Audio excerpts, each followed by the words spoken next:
Latest news के लिए हमारे चैनल को सब्सक्राइब करें। हमारी लेटेस्ट वीडियो की नोटिफिकेशन के लिए बेल आइकन दबाना ना भूलें। ਬਾਬੂਸ਼ਾਹੀ ਦੇਖ ਰਹੇ ਸਾਰਿਆਂ ਦਾ ਸਵਾਗਤ ਹੈ ਜੀ। ਫੋਰਟਿਸ ਹਸਪੀਟਲ ਵਿਖੇ ਅਸੀਂ ਮੌਜੂਦ ਹਾਂ ਤੇ ਹਸਪੀਟਲ ਦੇ ਵਿੱਚ ਜਿਹੜੇ ਡਾਇਰੈਕਟਰ ਆਫ ਪਲਮਨੋਲੋਜੀ ਤੇ ਕ੍ਰਿਟੀਕਲ ਕੇਅਰ ਨੇ ਡਾਕਟਰ ਏਕੇ ਮੰਡਲ ਜੀ ਸਾਡੇ ਨਾਲ ਅੱਜ ਗੱਲ ਕਰਨਗੇ। ਡਾਕਟਰ ਏਕੇ ਮੰਡਲ ਜੀ ਪਿਛਲੇ 1 ਸਾਲ ਤੋਂ ਜਦ ਤੋਂ ਕਰੋਨਾ ਵਾਇਰਸ ਦੀ ਜਿਹੜੀ ਇਹ ਮਹਾਮਾਰੀ ਇਹ ਸ਼ੁਰੂਆਤ ਹੋਈ ਸੀ ਇਹਦੀ ਕੋਵਿਡ ਜਿਹੜੇ ਪੇਸ਼ੈਂਟਸ ਨੇ ਉਹਨਾਂ ਨਾਲ ਡੀਲ ਕਰ ਰਹੇ ਨੇ ਤੇ ਅੱਜ ਦੇ ਕੀ ਹਾਲਾਤ ਨੇ ਇਹਨਾਂ ਤੋਂ ਉਸ ਬਾਰੇ ਜਾਣਕਾਰੀ ਲੈਣੇ ਆ। ਸਤਿ ਸ਼੍ਰੀ ਅਕਾਲ ਜੀ। ਨਮਸਕਾਰ ਜੀ। ਡਾਕਟਰ ਸਾਹਿਬ ਪਹਿਲਾਂ ਤਾਂ ਇਹ ਦੱਸੋ ਜੀ ਜਿਹੜੀ ਹੁਣ ਕਰੋਨਾ ਦੇ ਕੇਸਿਸ ਜਿਹੜੇ ਹੈਗੇ ਦੁਬਾਰਾ ਇੱਕਦਮ ਵਧੇ ਨੇ, ਕਹਿ ਲਓ ਕਿ ਜਿਹੜੀ ਦੁਬਾਰਾ ਵੇਵ ਆਈ ਹੈ ਇਹਨੂੰ ਤੁਸੀਂ ਕਿਸ ਤਰੀਕੇ ਨਾਲ ਦੇਖਦੇ ਹੋ? ਕੀ ਇਹ ਸੈਕਿੰਡ ਵੇਵ ਹੈ ਜਾਂ ਇਹ ਜਿਹੜਾ ਨਵੇਂ ਜਿਹੜਾ ਸਟ੍ਰੇਨ ਦੂਸਰਾ ਸਟ੍ਰੇਨ ਹੈ ਵਾਇਰਸ ਦਾ, ਕੀ ਲੱਗਦਾ ਕਿ ਅਚਾਨਕ ਜਿਹੜਾ ਇੱਕਦਮ ਜਿਹੜਾ ਵਾਧਾ ਹੋ ਰਿਹਾ ਕੇਸਿਸ ਦੇ ਵਿੱਚ, ਇਹਦੇ ਪਿੱਛੇ ਕੀ ਰੀਜ਼ਨ ਹੈ? नहीं, ये तो हम लोगों के पास जानकारी पिछले साल से थी कि ये 2022 तक शायद जब तक हम पूरा दुनिया भर में वैक्सीनेशन पूरी नहीं हो जाती और हर्ड इम्यूनिटी नहीं हो जाती है तब तक ये इस तरह का उतार चढ़ाव चलता रहेगा। उम्मीद ये है कि पिछले साल जिस तरह से जितना ख़राबी हालत में हमने देखा था वो चीज़ ना हो और ये शायद थोड़ा सा बम्प रखे जहाँ पे थोड़ा सा नंबर ऑफ़ केसेस बढ़ेंगे। बट इसमें कुछ मैसेजेस जो बहुत ज़रूरी देना चाहिए इसकी, हम लोग जो बीच में बिल्कुल ही मास्किंग और सोशल डिस्टेंसिंग बिल्कुल भूल गए थे, जैसा लगा था कि हमने तो इस लड़ाई को जीत लिया है। लड़ाई अभी ख़त्म नहीं हुई है, लड़ाई बहुत लंबी चलेगी 2022 तक, जब तक पूरा देश भर के लोग वैक्सीनेशन पूरी नहीं हो जाती है।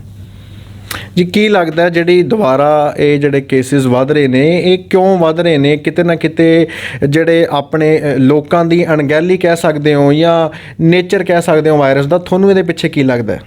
सब कुछ मिली जुली होगी इसमें। सिर्फ हम अपने आप को बदनाम ना करें, बट इसमें सब चीज़ों मिली हुई हैं। जहाँ पे हमने जैसे लॉकडाउन को बिल्कुल ही खुला छूट दे दिया गया था, जिसकी वजह से लोगों को लगा कि हमने तो जीत ली है और शादियाँ, गेट टुगेदर्स, पार्टियाँ, मिलना जुलना, मार्केट में जाना तो लोग मास्क नहीं पहनना, सोशल डिस्टेंसिंग मेंटेन नहीं करना, ये सब कुछ चीज़ों में सब कुछ इकट्ठे हो गया। साथ के साथ देश भर में इलेक्शंस चल रही हैं और आपने देखा है ज़्यादातर कि किसी भी फोटोग्राफ में मास्किंग नहीं हो रही है, सोशल डिस्टेंसिंग तो दूर की बात है।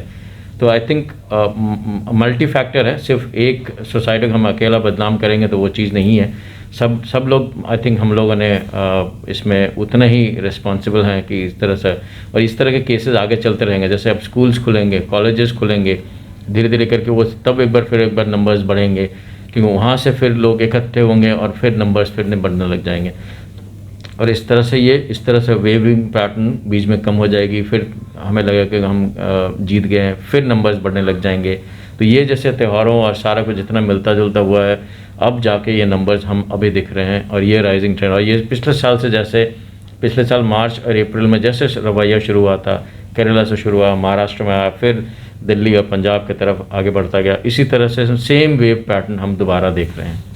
ਜੀ ਟੈਂਪਰੇਚਰ ਫੈਕਟਰ ਦੀ ਇੱਕ ਬੜੀ ਗੱਲ ਹੁੰਦੀ ਹੈ ਕਿਉਂਕਿ ਪਿਛਲੇ ਸਾਲ ਮਾਰਚ ਦੇ ਵਿੱਚ ਸਟਾਰਟਿੰਗ ਹੋਈ ਸੀਗੀ ਇਸ ਦੀ, ਜਿਹੜੀ ਵਾਇਰਸ ਦੇ ਕੇਸ ਹੋਣੇ ਸ਼ੁਰੂ ਹੋਏ ਸੀਗੇ ਤੇ 1 ਸਾਲ ਬੀਤ ਗਿਆ। ਸੋ ਉਦੋਂ ਤੋਂ ਹੀ ਜਿਹੜੀਆਂ ਇਹ ਲੋਕਾਂ ਦੇ ਵਿੱਚ ਗੱਲਾਂ ਸੀ ਕਿ ਟੈਂਪਰੇਚਰ ਦਾ ਬੜਾ ਵੱਡਾ ਰੋਲ ਹੈ, ਕਿ ਗਰਮੀਆਂ ਦੇ ਵਿੱਚ ਜਿਹੜਾ ਵਾਇਰਸ ਮਰ ਜਾਂਦਾ ਹੈ ਜਾਂ ਇਹ ਠੰਡ ਦੇ ਟਾਈਮ ਜ਼ਿਆਦਾ ਹੁੰਦਾ ਹੈ। ਸੋ ਤੁਸੀਂ 1 ਸਾਲ ਦੇ ਵਿੱਚ ਕਿ ਹਰ ਤਰ੍ਹਾਂ ਦਾ ਜਿਹੜਾ ਟੈਂਪਰੇਚਰ ਹੈ ਉਹ ਦੇਖਣ ਨੂੰ ਮਿਲਿਆ, ਤੁਸੀਂ ਕਿਵੇਂ ਸਟੱਡੀ ਕੀਤਾ ਕਿ ਟੈਂਪਰੇਚਰ ਵਾਕਈ ਰੋਲ ਜਿਹੜਾ ਵੱਡਾ ਪਲੇ ਕਰਦਾ ਜਾਂ ਕੋਈ ਜ਼ਿਆਦਾ ਇਹਦਾ ਅਸਰ ਨਹੀਂ ਹੁੰਦਾ ਜੀ?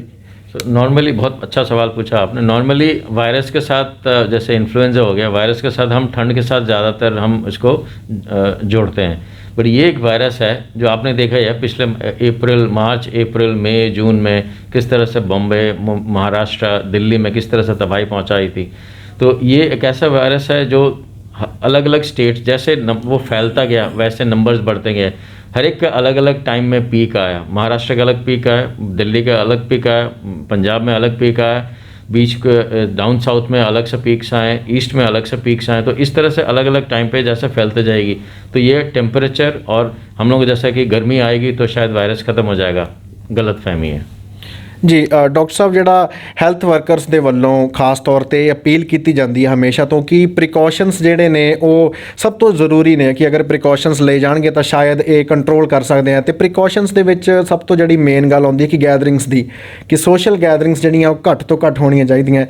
ਪਰ ਇੱਥੇ ਲੋਕਾਂ 'ਚ ਇੱਕ ਬੜਾ ਸਵਾਲ ਉੱਠ ਰਿਹਾ ਹੈਗਾ ਪਿਛਲੇ ਦਿਨਾਂ ਦੇ ਵਿੱਚ, ਜਿਵੇਂ ਕਿ ਤੁਸੀਂ ਦੇਖਿਆ ਹੈ ਕਿ ਗੈਦਰਿੰਗਸ ਕਾਫੀ ਹੋਣ ਲੱਗ ਗਈਆਂ। ਜਿਵੇਂ ਜੇ ਕਿਸਾਨ ਮੋਰਚੇ ਦੀ ਗੱਲ ਕਰੀਏ, ਜਿਹੜੇ ਕਿਸਾਨਾਂ ਦਾ ਅੰਦੋਲਨ ਚੱਲ ਰਿਹਾ, ਤੁਸੀਂ ਦੇਖਿਆ ਕਿ ਕਿੰਨੇ ਉੱਥੇ ਸੋਸ਼ਲ ਗੈਦਰਿੰਗਸ, ਬਹੁਤ ਵੱਡੀਆਂ ਗੈਦਰਿੰਗਸ ਹੋ ਰਹੀਆਂ ਨੇ। ਉਹਦੇ ਨਾਲ ਨਾਲ ਹੁਣ ਜਿਹੜੀਆਂ ਪੋਲੀਟੀਕਲ ਗੈਦਰਿੰਗਸ ਵੀ ਲਗਾਤਾਰ ਜਾਰੀ ਨੇ ਹਰ ਇੱਕ ਸਟੇਟ ਦੇ ਵਿੱਚ।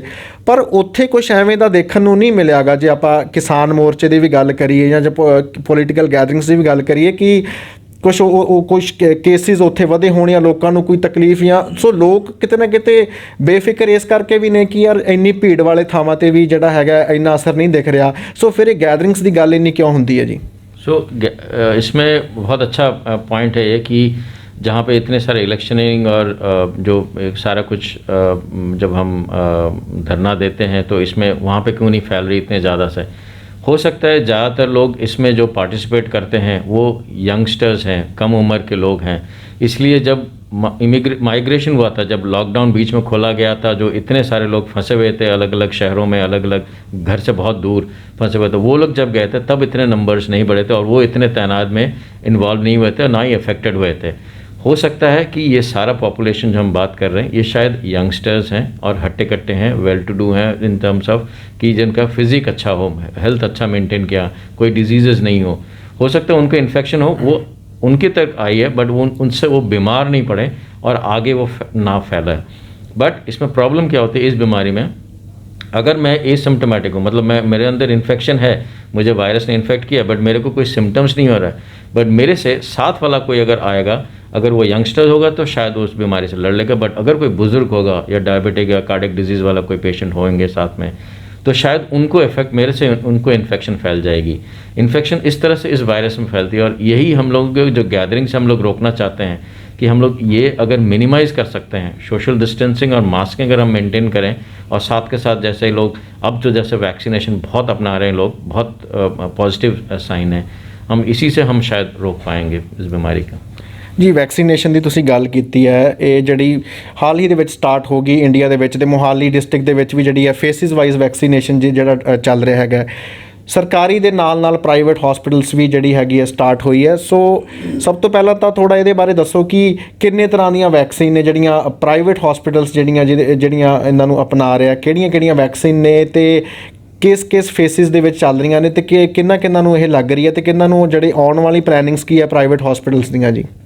सो देखिए अभी प्राइवेट हॉस्पिटल्स को क्यों इसमें लिया गया, सिर्फ सरकारी हॉस्पिटल्स में, ताकि लोड थोड़ा सा शेयर हो जाए, कम हो जाए, हर एक हॉस्पिटल इसमें पार्ट ले पाएँ, ताकि ज़्यादा से ज़्यादा पॉपुलेशन एक दिन में ज़्यादा से ज़्यादा कवर हो पाएँ विदाउट किसी को ऊपर स्ट्रेस ना डाल के। जिनकी एक जगह पर अगर 10,000 की भीड़ हो जाए, बजाय कि 10 सेंटर हज़ार की कर लें, तो ऑब्वियसली प्रेशर और गलतियां थोड़े से कम होती हैं और उसमें पेशेंट जो लगाने आ रहे हैं वैक्सीन वो भी खुशहाल जाते हैं और प्रॉपर ऑब्जर्वेशन के साथ जाते हैं।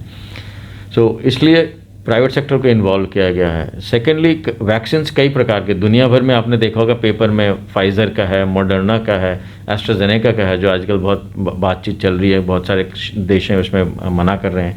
इंडिया में कोविशील्ड जो एस्ट्राजेनेका का है, सीरम इंस्टीट्यूट ऑफ इंडिया जो बना रही है, और दूसरा जो भारत सीरम से कोवैक्सीन है, दोनों लगभग इक्वल एफिकेसी है। सबसे बढ़िया शायद फाइज़र की है अगर हम देखें, अगर जिनका उन्होंने जो पब्लिश किया है 94-95% एफिकेसी। बट हमारा जो कोविशील्ड या कोवैक्सीन, दोनों की अवेलेबिलिटी, दोनों की एफिकेसी इक्वली गुड है और हम चाहेंगे कि जो भी मिल जाए आपको वो आप अपना लें और उसको वैक्सीन को सक्सेसफुल बनाएं। ਫੋਰਟਿਸ ਹਸਪੀਟਲ ਦੀ ਜੇ ਗੱਲ ਕਰੀਏ ਤਾਂ ਸਭ ਤੋਂ ਜਿਹੜੇ ਮੇਨ ਜਿਹੜੇ ਪ੍ਰਾਈਵੇਟ ਹਸਪੀਟਲ ਨੇ ਮੋਹਾਲੀ ਦੇ ਉਹਨਾਂ ਵਿੱਚੋਂ ਗਿਣਿਆ ਜਾਂਦਾ, ਤੇ ਕਿੰਨੀਆਂ ਹੁਣ ਤੱਕ ਕਿੰਨੇ ਲੋਕਾਂ ਨੂੰ ਵੈਕਸੀਨ ਲੱਗ ਚੁੱਕੀ ਹੈ, ਤੇ ਇਹਦੇ ਨਾਲ ਇਹ ਵੀ ਦੱਸੋ ਕਿ ਤੁਹਾਨੂੰ ਕੋਈ ਨੋਟਿਸ ਆਇਆ ਹੋਵੇ ਜਾਂ ਕੋਈ ਕੰਪਲੇਂਟ ਜਿਹੜੀ ਹੈ ਕਿਸੇ ਵੱਲੋਂ, ਪੇਸ਼ੈਂਟ ਵੱਲੋਂ ਆਈ ਹੋਵੇ ਵੈਕਸੀਨ ਦੇ ਰਿਗਾਰਡਿੰਗ? सो इसका एग्जैक्ट फिगर्स तो शायद मेरे पास नहीं होगा, बट लगभग दिन भर में लगभग 200 से 300 के बीच में डेली की वैक्सीनेशन हो रही है। और अभी तक जो हम लोग शायद जब हम अपने आप हेल्थ केयर वर्कर्स को, जो थोड़ा सा यंगर पॉपुलेशन है, उनमें हमने शायद थोड़ा सा कुछ इफ़ेक्ट्स देख रहे थे, किसी को घबराहट हो रही थी, किसी को कुछ रिएक्शन वाली बातें आ रही थी। बट जब हम सोसाइटी में हम करने लगे हैं तो सरप्राइजिंगली ज़्यादातर लोगों को, जो बुज़ुर्ग लोग हैं, किसी को प्रॉब्लम नहीं आ रही है। बहुत खुशी खुशी से वो लोग लगा रहे हैं, किसी को प्रॉब्लम नहीं आई। अभी तक कोई कंप्लेंट्स भी नहीं आए जो लोग यहाँ पे लगा रहे हैं। सिंसियरली हम लोग आधा घंटा पौने घंटे का उनकी ऑब्जर्वेशन होती है। उनके पहले ब्लड प्रेशर चेक किया जाता है, उनकी प्रिस्क्रिप्शन चेक किए जाते हैं, अगर दवाइयाँ ले रहे होते हैं तो लिया कि नहीं लिया, सारा कुछ देख रेख में उसके बाद वैक्सीनेशन का शॉट दिया जाता है। तो भगवान की दया से अभी तक किसी को कोई प्रॉब्लम नहीं हुई है। ਸੋ ਕੋਈ ਸਾਈਡ ਇਫੈਕਟ ਵੀ ਜਿਹੜਾ ਹੈਗਾ, ਜਿਹੜੀ ਤੁਹਾਡੀ ਸਟੱਡੀ ਦੇ ਅਕੋਰਡਿੰਗ ਕੋਈ ਸਾਈਡ ਇਫੈਕਟ ਵੀ ਹਜੇ ਤੱਕ ਵੈਕਸੀਨ ਦਾ ਨਹੀਂ ਦੇਖਣ ਨੂੰ ਮਿਲਿਆ, ਤੁਹਾਨੂੰ ਕੀ ਲੱਗਦਾ? सो साइड इफ़ेक्ट्स में इसमें कई सारी जो बातें चल रही हैं सोसाइटी में और व्हाट्सएप्स में और जो सोशल मीडिया में चल रही हैं कि जो ब्लड थिनर्स ले रहे हैं वो नहीं लगाना चाहिए। ऐसा कुछ नहीं है, किसी को क्लॉटिंग में कभी तक किसी को ऐसा ब्लीडिंग मेजर नहीं हुआ है। सेकेंड, एलर्जी में स्पेसिफिक एलर्जी है। कोई अगर स्पेसिफिक वैक्सीनेशन से किसी को पहले कभी लगा हो कोई और वैक्सीन जिसमें से उसको कुछ रिएक्शन हुआ, जिसके लिए वो जो जानलेवा शायद हुआ हो, जिसके लिए भर्ती होना पड़ा, कुछ इंजेक्शन लगाना पड़े, अगर ऐसे हुआ, ऐसा कुछ भी नहीं हुआ इस वैक्सीन के साथ अभी तक। सो बहुत सेफ़ है। बट येस, कुछ एहतियात रखनी है। कुछ स्पेशल पॉपुलेशन है, जैसे कुछ ब्लड थिनर्स जो चल रहे हैं, जो नए क्लास जिसको हम न्यूअर ओरल एंटीकोएगुलेशंस कहते हैं, जो स्पेसिफिकली जैसे किसी को अगर वैल्व्स लगे हुए हैं, किसी को अगर कोई हार्ट की सर्जरी हुई है जहाँ पे इस तरह का वैल्व्स लगे हैं, जो इसमें ब्लड को बहुत थिन रखना होता है, वहाँ पे थोड़ी एहतियात चाहिए होती है। अदरवाइज़ जो रूटीन इकोस्प्रिन या क्लोपिडोग्रेल, ये जो हार्ट के लिए स्टेंट जिनको डले हैं, वो आसानी से इस वैक्सीन को लगा सकते हैं। ਸੋ ਇਹਦੇ ਨਾਲ ਇਹ ਵੀ ਦੱਸੋ ਜੀ, ਹੋਰ ਜਿਹੜੇ ਕਿਹੜੇ ਪੇਸ਼ੈਂਟਸ ਨੇ, ਲਾਈਕ ਜਿਵੇਂ ਡਾਇਬਟੀਜ਼ ਦੀ ਅੱਜ ਕੱਲ੍ਹ ਜਿਹੜੀ ਬੜੀ ਕਾਮਨ ਹੈ ਬਿਮਾਰੀ, ਜਿਹੜਾ ਬਲੱਡ ਪ੍ਰੈਸ਼ਰ ਦੇ ਨਾਲ ਵੀ ਜਿਹੜੇ ਸਫਰ ਕਰਦੇ ਨੇ ਲੋਕ, ਸੋ ਇਸ ਤਰੀਕੇ ਦੇ ਜਿਹੜੇ ਕਾਮਨ ਪੇਸ਼ੈਂਟਸ ਹੋ ਗਏ, ਜਾਂ ਇਹਦੇ ਇਲਾਵਾ ਹੋਰ ਕਿਹੜੇ ਪੇਸ਼ੈਂਟਸ ਨੇ ਜਿਨ੍ਹਾਂ ਨੂੰ ਤੁਹਾਨੂੰ ਲੱਗਦਾ ਕਿ ਫਿਲਹਾਲ ਗੁਰੇਜ਼ ਕਰਨਾ ਚਾਹੀਦਾ वैक्सीन तो? फ़िलहाल अवॉइड करना चाहिए। ऐसे गिने चुने वो हैं, एक तो हैं जो जेनेटिकली, जैसे जिनका ब्लीडिंग डिसऑर्डर्स हैं, जैसे हीमोफिलियाक्स हैं, उनको अगर वो हैं और वो जानते हैं तो उनको बताना चाहिए। कुछ एहतियात हैं जो सेंटर को फॉलो करते हैं और उस हिसाब से उनको लगेंगे। दूसरा, जिनको मैंने जो बताया था न्यूअर ओरल एंटीकोएगुलेशन, कुछ दवाइयाँ हैं, टैबलेट्स हैं जो चलते हैं, जिसमें खून ज़्यादा पतला रखता है। जैसे पुराने टाइम पे हम वारफेरिन बहुत यूज़ करते थे, जिसमें आईएनआर मॉनिटरिंग करनी होती है। सो या तो अगर वो बातचीत करके या तो कुछ दवाइयाँ कुछ दिन स्थगित किया जाए, या उसको आईएनआर को मॉनिटर करके वैक्सीन लगाया जाए। तो यही 2-3 चीज़ें हैं। और तीसरा चीज़ जो है, कोई वैक्सीन से अगर एलर्जी हुआ जिसकी वजह से भर्ती होना पड़े, तो उनमें हमें अवॉइड करना चाहिए फॉर द टाइम बीइंग। ਜੀ ਬੱਚਿਆਂ ਦੀ ਜਿਹੜੀ ਗੱਲ ਕੀਤੀ ਜਾਂਦੀ ਹੈ ਕਿ ਕਿਉਂਕਿ ਸਰਕਾਰ ਵੱਲੋਂ ਜਿਹੜੀਆਂ ਹਦਾਇਤਾਂ ਨੇ ਕਿ 18 ਸਾਲ ਤੋਂ ਜੋ ਛੋਟਾ ਹੈ ਉਹਨੂੰ ਵੈਕਸੀਨ ਜਿਹੜੀ ਹੈ ਕਿ ਫਿਲਹਾਲ ਨਹੀਂ ਲੱਗੇਗੀ, ਸੋ ਬੱਚਿਆਂ ਨੂੰ ਕਿਉਂ ਐਕਸਕਲੂਡ ਕਰ ਦਿੱਤਾ ਗਿਆ? ਫੈਮਲੀਜ਼ ਦੇ ਵਿੱਚ ਆਮ ਤੌਰ ਤੇ ਕੁਐਸਚਨ ਹੈ ਕਿ ਛੋਟੇ ਬੱਚਿਆਂ ਨੂੰ, ਕਿਉਂਕਿ ਪਹਿਲਾਂ ਇਹ ਕਿਹਾ ਗਿਆ ਸੀ ਜਦੋਂ ਵਾਇਰਸ ਸ਼ੁਰੂ ਹੋਇਆ ਸੀ ਕਿ ਬੱਚਿਆਂ ਨੂੰ ਤੇ ਬਜ਼ੁਰਗਾਂ ਨੂੰ ਸ਼ਾਇਦ ਸਭ ਤੋਂ ਵੱਧ ਜਿਹੜਾ ਖਤਰਾ ਰਹੇਗਾ, ਪਰ ਹੁਣ ਵੈਕਸੀਨ ਦੀ ਜੇ ਗੱਲ ਆਈ ਤੇ ਬੱਚਿਆਂ ਨੂੰ ਇਹਦੇ ਵਿੱਚੋਂ ਐਕਸਕਲੂਡ ਕਰ ਦਿੱਤਾ ਗਿਆ। ਇਹ ਤੁਸੀਂ ਕੀ ਕਾਰਨ ਮੰਨਦੇ ਹੋ? देखिए, बच्चों, इसका कुछ साइंटिफिक रीजंस हैं, कारण हैं। इसमें बेसिकली देखा गया है कि सबसे ज़्यादा दिक्कत किसको आई है इस वायरस के इन्फेक्शन से? बुज़ुर्ग लोग 65 से ज़्यादा, जिनको डायबिटीज़ है, हाइपरटेंशन है, कार्डियक डिजीज़ या कोई भी क्रॉनिक डिजीज़ है, और उसके बाद या उससे कम उम्र में जिनके मोटापन है और बाकी ये सारे बीमारियाँ हैं, हाइपरटेंशन, डायबिटीज़, है ना। तो इन सब चीज़ों से अगर वो हैं तो यही इसी ग्रुप को हम प्रोटेक्शन करना चाहते हैं। वैक्सीन से हम सबसे ज़्यादा जो वल्नरेबल है, जो सबसे ज़्यादा अगर किसी को इन्फेक्शन हो, जो सबसे ज़्यादा जिसको चोट पहुंचेगी, हमें वो उसको बचाने के मकसद होती है। बच्चों में देखा गया है कि दुनिया भर में बच्चों को ज़्यादा परेशानी नहीं हो रही है। नंबर 1, उसके बहुत सारे कारण हैं। ज़्यादा एक्टिव हैं, हो सकता है रिसेप्टर्स उनमें नहीं है उनके लंग्स में, जिसकी वजह से वायरस की एंट्री शरीर में कम हो रही है।